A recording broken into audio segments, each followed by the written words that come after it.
अब देखो, जैसे हम लोग बात करते हैं कॉस्ट अकाउंटिंग की न्यू सिलेबस के अंदर, this is your paper number 4 and weightage 100 marks का। What is cost accounting? तुमने सुना है, तुम लोग 11th क्लास में पढ़ते थे, एक था फाइनेंशियल अकाउंटिंग। तुम जो 11 12 में पढ़ते थे, that was financial accounting. T S Grewal के ऊपर लिखा होता फाइनेंशियल अकाउंटिंग। कॉस्ट अकाउंटिंग क्या है बच्चों? एक बहुत सिंपल कंसेप्ट समझना, it is accounting for cost. It is accounting for, जो स्टार्ट होता है with the purchase of material, purchase of material, and and होता है on sale of finish product. अभी कोई नोटिंग नहीं करेगा, मैं पूरा नोटिंग कराऊंगा, ध्यान देना बच्चों। कॉस्ट अकाउंटिंग क्या है? It is accounting for cost, जो स्टार्ट कहां से होता है और एंड कहां पे होता है, sale of finish product. Cost accounting is the accounting for cost that begins with the purchase of material and ends with the sale of finish product. अब सर, अगर हम लोग बात करते हैं फाइनेंशियल अकाउंटिंग की और एक हम लोग बात करते हैं कॉस्ट अकाउंटिंग की, दोनों में क्या डिफरेंस है बच्चों? फाइनेंशियल अकाउंटिंग पता है प्योर फाइनेंस की बात करती थी, जहां पे ट्रेडिंग, पीएनएल, बैलेंस शीट। एक देखो, मैं आपको ऐसा बताता हूं, ऑर्गेनाइजेशन 3 पार्ट में डिवाइडेड होती है। एक तो होती है मैन्युफैक्चरिंग ऑर्गेनाइजेशन, एक होती है ट्रेडिंग, और एक होती है सर्विस सेक्टर। आपको आइडिया है? There are 3 type of, one is manufacturing, second is trading, and third is service providers. ये मैन्युफैक्चरिंग ऑर्गेनाइजेशन, ट्रेडिंग ऑर्गेनाइजेशन पता है कौन सा यूज करती है? Financial accounting. ट्रेडिंग मतलब क्या है? मेरा purpose he buying and selling of goods है। लेकिन जब मैं मैन्युफैक्चरिंग ऑर्गेनाइजेशन की बात करता हूं ना, ये पता है कौन सी अकाउंटिंग यूज करती है? Cost accounting. तो जितनी भी मैन्युफैक्चरिंग ऑर्गेनाइजेशन, आज जैसे रिमोट है, ये कहीं बना है, वो कौन सी ऑर्गेनाइजेशन, वो कौन सा मेथड यूज करेगी? Cost accounting. तो कॉस्ट अकाउंटिंग हमेशा ध्यान रखना प्योरली फोकस करता है मैन्युफैक्चरिंग पे। अब जैसे एग्जांपल समझो, मैं आपको कॉस्ट की बात करता हूं, तो जैसे मैंने मान लो आपको एग्जांपल दिया, एक कॉस्ट दी मैंने, इंटरेस्ट ऑन बैंक लोन। अब तुम लोगों ने ध्यान है 12th क्लास में एक चैप्टर पढ़ा था, cash flow statement. Bank loan लेना और बैंक लोन कौन सी एक्टिविटी हुआ करती थी? फाइनेंसिंग। तो बैंक लोन पे ब्याज देना कौन सी एक्टिविटी है? फाइनेंसिंग। अब ये कॉस्ट अकाउंटिंग में कवर्ड नहीं है, क्योंकि ये फाइनेंसिंग वाला पार्ट है। तो कॉस्ट अकाउंटिंग प्योर, कोई भी प्रोडक्ट बनने की कॉस्ट कितनी आती है उस पर काम करता है कॉस्ट अकाउंटिंग। तो कॉस्ट अकाउंटिंग का मतलब क्या होता है? अकाउंटिंग फॉर कॉस्ट, जो स्टार्ट कहां से होती है बच्चों? परचेज ऑफ, और एंड कहां पे होती है? Sale of finish product. बस यहां तक जो प्रोसेस है वो पूरा कॉस्ट अकाउंटिंग में कवर्ड है।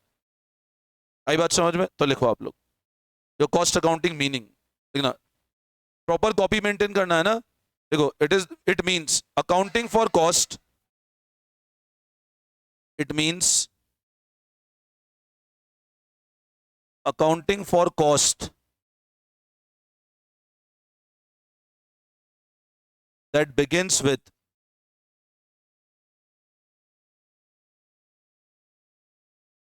purchase of raw material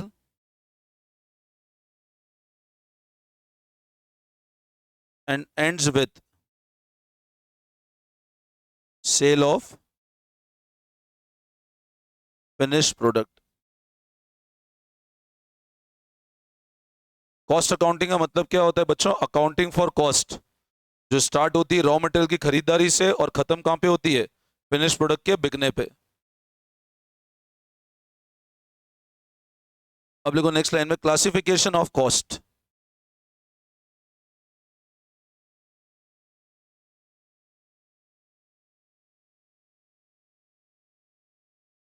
classification of cost.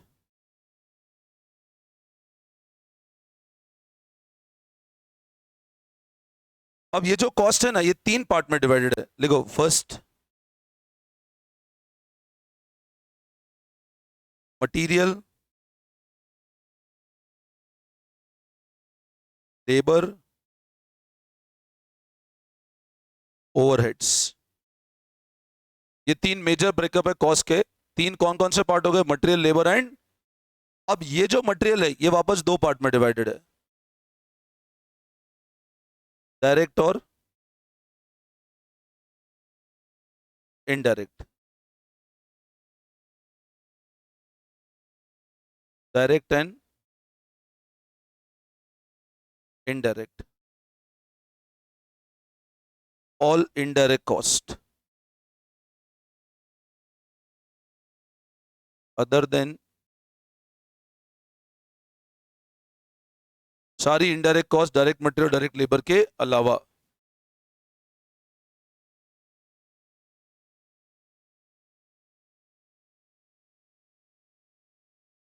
सारी indirect cost other than direct material direct labour, वो किसमें आती है? ओवरहेड। अब है ना, आप ऐसा समझो सर, कॉस्ट अकाउंटिंग का मतलब आपने बताया अकाउंटिंग फॉर कॉस्ट जो स्टार्ट होती है रॉ मटेरियल की खरीदारी पे और एंड कहाँ पे होती है? फिनिश प्रोडक्ट के बिकने पे। तीन क्लासिफिकेशन बताया सर आपने कॉस्ट में, एक तो मटेरियल, लेबर और ओवरहेड। मटेरियल आपने बताया दो तरह का होता है, डायरेक्ट इनडायरेक्ट। लेबर बताया दो तरह का, डायरेक्ट इनडायरेक्ट। और ओवरहेड मतलब होता है सारी इनडायरेक्ट कॉस्ट, किसके अलावा? डायरेक्ट मटेरियल डायरेक्ट लेबर के अलावा। अब sir what is meaning over direct material, what is meaning over direct labour, what is meaning over overhead? देखो पहला point direct material, right down point number one, direct material.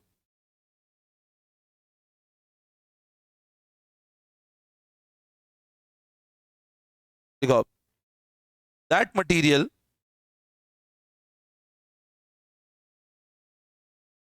which is sold along with the sale of main product,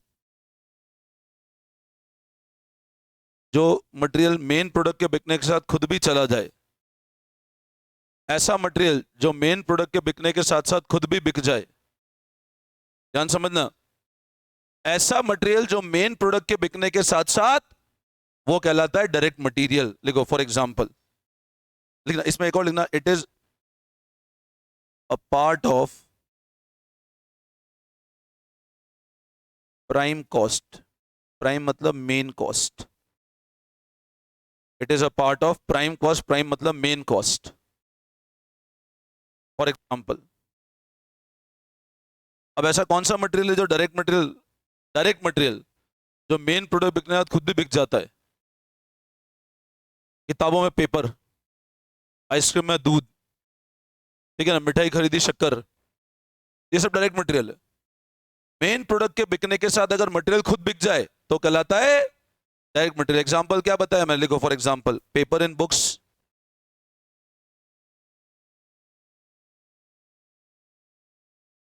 milk in ice cream,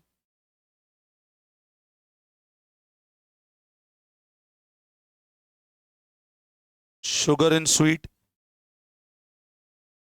etcetera. यहां पे ये point देना, it is a part of prime cost. ये किसका part है? Is a part of prime cost, this is a part of prime cost. ये हमने बात की सबसे पहले, फर्स्ट पॉइंट किसकी? डायरेक्ट मटेरियल की। अब लिखो second, direct labour.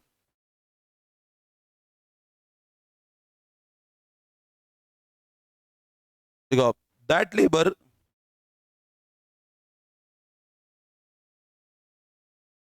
which is directly engaged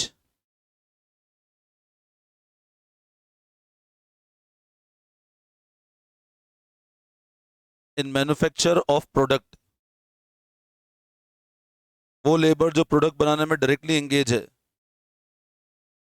ऐसी लेबर जो प्रोडक्ट बनाने में खुद डायरेक्टली इन्वॉल्व है। अभी जैसे मान लो मैं तुमको पढ़ा रहा हूं और इधर एक मान लो बाहर एडमिन में मैडम बैठी हुई है। अब मैं तुमको पढ़ा रहा हूं तो पता है मैं जो लेबर तुम्हारे साथ कर रहा हूं, लेबर कौन सी है? डायरेक्ट लेबर है, मैं डायरेक्टली इन्वॉल्व हूं तुम्हारे साथ में। जो मैडम बैठी है वो इनडायरेक्ट लेबर है। अभी मैडम नहीं है तो भी कोई दिक्कत नहीं है, बट अगर मैं नहीं हूं और मैडम होगी तो काम नहीं चलेगा। तो direct labour is always, again remember, part of a main cost, that is prime cost. Prime मतलब क्या होता है? मूल। प्राइम मतलब होता है मूल लागत। आज ये पेन की पैकिंग वैकिंग उतनी इंपॉर्टेंट नहीं है जितना इसके अंदर ये कंटेंट इंपॉर्टेंट है। Getting my point? तो लिखो आप, it is a part of prime cost. अब लिखो फॉर एग्जाम्पल, अब क्या क्या एग्जाम्पल है लिखो इसके अंदर। फर्स्ट, कारपेंटर मेकिंग फर्नीचर, एक कारपेंटर फर्नीचर बना रहा है। बेकर इन बेकिंग यूनिट, एटसेट्रा। ये कुछ एग्जांपल है डायरेक्ट लेबर के, जहाँ पे लेबर खुद डायरेक्ट इन्वॉल्व हो रही है, और भी बहुत सारे हो सकते हैं ना। ठीक है, teacher in school, that is again example of direct labour. तो अब ये तो बात की हमने कौन सी कॉस्ट की, मटेरियल की और लेबर की। अब मटेरियल लेबर के बाद एक जो बहुत इंपॉर्टेंट कॉस्ट होती है बच्चों, उसको हम लोग क्या बोलते हैं? Now what is overheads? Sir overheads का मतलब होता है सारी indirect cost other than direct material direct labour. सुना ध्यान से, ओवरहेड्स का मतलब क्या होता है? All indirect cost other then. अब इसका मतलब क्या हुआ? जैसे आज मान लो मैं तुमको पढ़ा रहा हूं, ये लाइट जल रही है, ये ओवरहेड है। ठीक है ना, मैं तुमको पढ़ा रहा हूं, ये मैडम बैठी है, ओवरहेड्स है। इसको हिंदी में बोलते हैं ऊपरी व्यय। ऊपरी व्यय, व्यय मतलब खर्चा, और ऊपर का खर्चा। अभी आप मेरे को एक बात बताओ, क्या ओवरहेड नेसेसिटी वाली कॉस्ट है? तो मतलब नेसेसिटी नहीं है, बट इसके बिना काम भी नहीं चल सकता। मैं तुमको पढ़ा रहा हूँ, चाहिए क्या? मैं चाहिए और तुम होने चाहिए। अपन रोड बैठ के भी पढ़ सकते हैं, बाहर मेन रोड बैठ जाए वहां भी पढ़ सकते हैं, एसी नहीं हो तो भी चलेगा, बट उसके बावजूद we need this facility, so at support cost. तो अपने आप में ध्यान रखना हर बिजनेस के अंदर। अब मैं आपको अगर एक वर्ड बताता हूं, सुनना ध्यान से, फिर नोटिंग कराता हूं। एक वर्ड हुआ कॉस्ट रिडक्शन, एक होता है cost control. Now what is cost reduction and cost control? बताओ। कॉस्ट रिडक्शन करना चाहिए, कॉस्ट कंट्रोल करना चाहिए। अगर मेरे को लॉन्ग टर्म बिजनेस अच्छा ग्रो करना है, तो what should I focus? Should I focus on cost reduction और cost control? You should focus on cost control. Reduction is not alternate. Direct material direct labour मैं रिड्यूस नहीं कर पाऊंगा। आज देखो, मेरे को एक बात बताओ, आज अज्यूम करो मैं तुमको पढ़ा रहा हूं, मेरे को लगता है मेरी कॉस्ट ज्यादा लगेगी, मैं इसी काम पे हो सकता है 11 का बैच लूं, ज्यादा पैसा कमाऊंगा। तो मैंने कहा काम करता हूं, मेरी जगह मैं एक टीचर दूसरा डाल देता हूं, तो काम नहीं चलेगा। मेरा फोकस कभी भी ये नहीं होना चाहिए, मेरा फोकस हमेशा ये होना चाहिए, cost control will never impact quality of the product. आपका कंट्रोल कैसे होना चाहिए पता है? कंट्रोल किसको करना चाहिए? ओवरहेड्स को। आप मटेरियल लेबर कभी कंट्रोल नहीं कर पाओगे। आज तुमको पढ़ाना है, जितना मटेरियल मेरे को देना है, अगर मैं उसमें कट शॉर्ट करना चालू करूंगा तो मेरे प्रोडक्ट की क्वालिटी खराब होना चालू हो जाएगी। लेकिन अगर मैं ओवरहेड्स को कंट्रोल करूंगा, कंट्रोल से ओवरहेड्स को कर सकते हो आप। भाई आज मान लो 2 पंखे चल रहे, एक पंखा चालू कर दिया। Getting my point? मटेरियल और लेबर वो तो जितना चाहिए उतना देना ही पड़ेगा प्रोडक्ट के अंदर। हाँ ठीक है, वेस्टेज है तो अवॉइड करना चाहिए मेरे को। आज तुमको मान लो मेरे को पढ़ाना है, मैंने कहा एक काम करो यार, 2 बुक क्यों दूं, एक काम करो आधी बुक दे दो, तो वो कॉस्ट रिडक्शन हो गया, उससे मेरे प्रोडक्ट का क्वालिटी डिग्रेड हो जाएगा। तो हमेशा फोकस किस पे होना चाहिए बच्चों? Never you should focus on. और कंट्रोल भी किसको करोगे आप? ओवरहेड। मटेरियल लेबर कभी कंट्रोल नहीं होते। मटेरियल लेबर को मेंटेन करना पड़ता है, वेस्टेज अवॉइड करो, लेबर खाली बैठी है, बोलो खाली मत बैठो, पैसा देना पड़ रहा है। But direct material direct labour, आज मेरा कोर्स का कंटेंट अगर 3 महीने का और मैं सोचूं यार मेरी कॉस्ट कम करने के लिए मैं 1 महीने में काम कर दूंगा, तो प्रोडक्ट की क्वालिटी खराब हो जाएगी। तो ऑलवेज आर फोकस किस पे होना चाहिए? Cost control. और कंट्रोल भी किसको कर पाओगे आप? सिर्फ ओवरहेड को, बाकी और कोई कंट्रोल नहीं कर पाओगे। लेबर और मटेरियल का वेस्टेज अवॉइड कर पाओगे, बट कंट्रोल नहीं कर सकते हो आप उसको। आप मटेरियल कम कर दोगे, लेबर कम करोगे, प्रोडक्ट खराब हो जाएगा आपका। आई बात समझ में? तो always our focus should be on cost, not on production. और कंट्रोल किसको? ओवरहेड्स को। किसको? अब सर ओवरहेड क्या एक ही कैटेगरी होते? नहीं, ओवरहेड भी 3 अलग अलग कैटेगरी के होते हैं। ठीक है, तो लिखो नेक्स्ट लाइन में, overheads include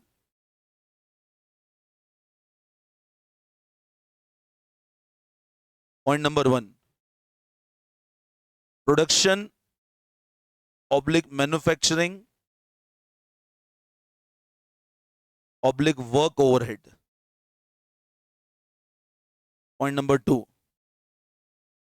selling and distribution overhead. And point number 3, administration overheads. ये सब कैटेगरी हो गई ओवरहेड्स की। There are 3 type of overhead: production, manufacturing, work overhead, SND overhead और ऑफिस एंड एडमिन। इसको ऑफिस एंड एडमिन कर दो, office and admin overheads, office and admin overhead. अच्छा मेरे को एक बात बताओ, जैसे ये ओवरहेड मैंने मान लो एग्जांपल समझो, कॉस्ट कंट्रोल कॉस्ट रिडक्शन पे आता हूँ मैं वापस एक एग्जांपल। मैं 5 स्टार होटल में खाना खाने गया, मैं लेक पैलेस में मैंने चपाती ऑर्डर करी और एक ढाबे पे चपाती ऑर्डर करी। अच्छा हो सकता है लेक पैलेस में चपाती की रेट हो 500 रुपये और ढाबे पे वही चपाती की रेट है 10 रुपये। बोलो डिफरेंस क्यों है? क्या लेक पैलेस वाला सोने की रोटी दे रहा है क्या तुमको?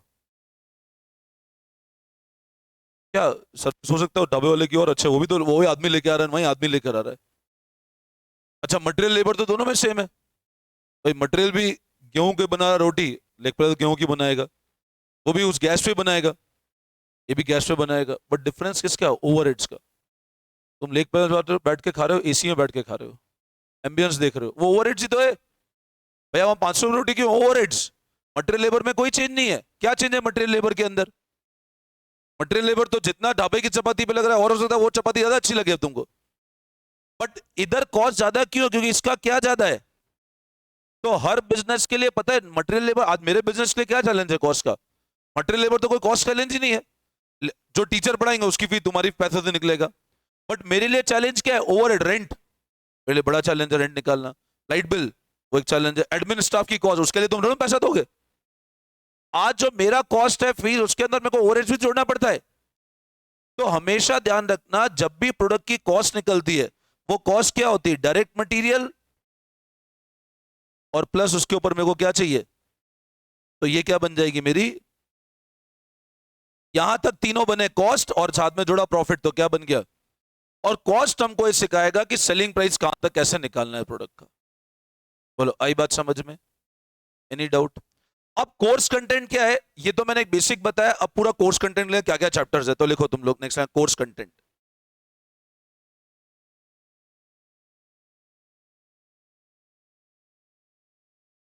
कोर्स कंटेंट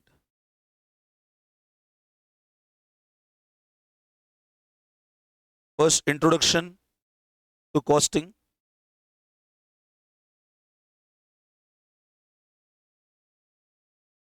डायरेक्ट मटेरियल एक चैप्टर है,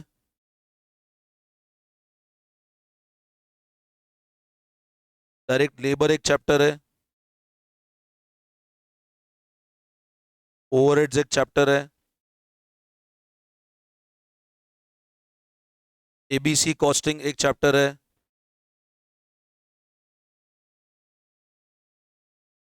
costing introduction, material, labour, overheads, ABC, accounting for cost is one chapter, जिसके अंदर अलग अलग कैटेगरी पढ़ेंगे हम लोग। Non integrated,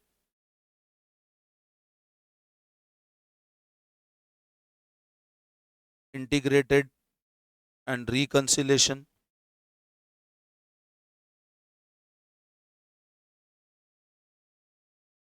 then we have contract costing, job costing and batch costing,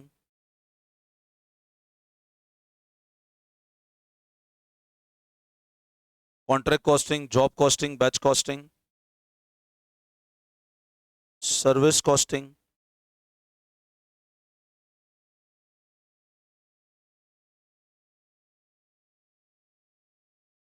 marginal cost, standard cost, budget and budgetary control. These are the various chapters that we'll discussing under costing. Introduction, direct material, direct labor, overheads, ABC, accounting for cost, non-integrated, integrated, reconciliation, contract, job, batch, service costing, marginal cost, standard cost, budget and budgetary control. और एक और है process costing.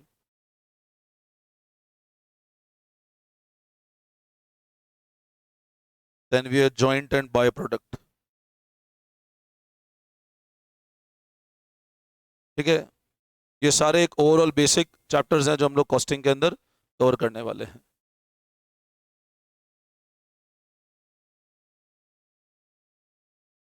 और direct मैं अच्छे chapter से लूंगा, है ना, easy chapter direct marginal cost से लूंगा मैं एक बार चैप्टर, ठीक है ना। तो directly start with chapter marginal costing, ये बेसिक सिलेबस है पूरा। अच्छा, पेपर पैटर्न क्या होता है मैं लिखा देता हूँ। पेपर पैटर्न अभी तक ओल्ड का है, न्यू का आया नहीं है, बट ओल्ड से बता देता हूँ। पेपर पैटर्न लगभग सेम ही चलेगा, है ना। टोटल फाउंडेशन जैसे होता है, अकाउंट्स का होता था ना, टोटल नंबर ऑफ क्वेश्चन 6 होते थे, आपको अटेम्प्ट 5 करने होते थे, एवरी क्वेश्चन 20 मार्क्स का, है ना। पहला क्वेश्चन कंपलसरी होता है, ठीक है, पहला क्वेश्चन कंपलसरी होता है। From remaining 6 you need to attempt 5। एक थ्योरी क्वेश्चन रहता है 20 नंबर का, आप चाहो तो पांचों प्रैक्टिकल अटेम्प्ट करो या एक वो थ्योरी ऑप्ट कर लो, ठीक है ना।